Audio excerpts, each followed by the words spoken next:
Gabriel Alfandari est né à Smyrne, en Turquie, en 1888.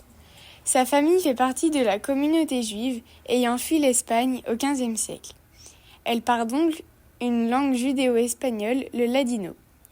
D'après ce que raconte son fils Isaac, Gabriel a passé une belle jeunesse à Smyrne, jusqu'à ce que la guerre gréco-turque soit déclarée en 1919. Il a alors 31 ans. En 1921, Gabriel se marie en Turquie avec Vida Namias. C'est à Smyrne que naissent leurs trois premiers enfants. David en 1922, Isaac en 1924 et Rebecca en 1928. À partir de 1924, Gabriel et ses frères, Isaac et Moïse, partent travailler en France. Gabriel continue malgré tout à faire les allers-retours entre la France et la Turquie afin de rendre visite à sa famille. Puis, en 1930, son épouse et ses enfants le rejoignent en France dans une maison partagée avec une seconde famille, à l'Estac-Gare. Ce quartier de Marseille est très populaire. Dans leur maison située au 266 rue Le Pelletier, il n'y a pas d'eau courante et la cuisine fait office de chauffage. La famille s'agrandit le 18 juin 1931 avec la naissance de la petite Judith.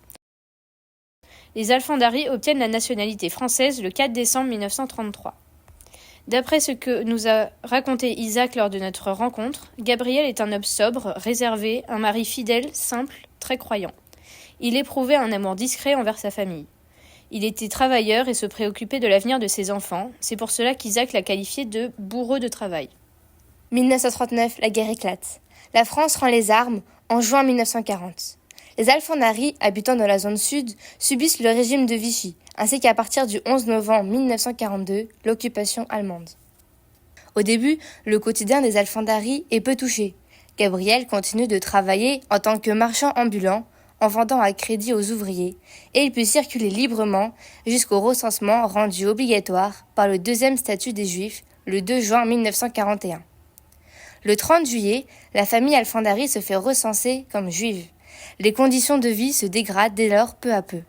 Après la rafle du Vieux-Port, en janvier 1943, les enfants de Gabriel se font appeler par des prénoms à consonance plus française, sur le conseil de leurs amis. Isaac se fait alors appeler Albert et David Roger. En 1943, alors que le fils aîné de Gabriel, David, se rend à La Ciotat pour travailler dans le chantier naval, il se fait arrêter à la gare Saint-Charles par la Gestapo. Il est alors enfermé dans la prison Saint-Pierre, 80 rue Brochier, 5e arrondissement de Marseille, puis transféré à Drancy le 22 juin 1943. Il est ensuite déporté en Allemagne.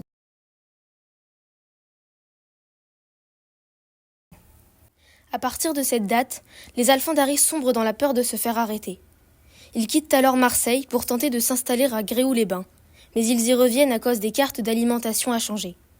En effet, il leur faut une adresse légale pour pouvoir en bénéficier. Ils cherchent alors à cacher leurs enfants à la Sainte-Baume, plan d'Ops, mais ils sont dénoncés. Tous rentrent à Marseille, sauf Judith, la petite sœur, qui est confiée à une famille à Avignon. Le 28 avril 1944, alors que Gabriel est en ville, la Gestapo débarque au domicile familial, le fouille et découvre dans une valise toutes les économies de Gabriel. Les agents les accusent de contrebande et confisquent la valise remplie d'argent. Plus tard, Gabriel découvrira que ce n'était pas la Gestapo, mais deux Français, déguisés, qui avaient pris pour habitude de voler les Marseillais de cette manière. Le 8 juillet 1944, Gabriel, sa femme Vida et sa fille Rebecca se font arrêter au domicile familial. Son fils, Isaac, qui travaille au STO, et sa fille Judith, toujours à Avignon, échappent à l'arrestation.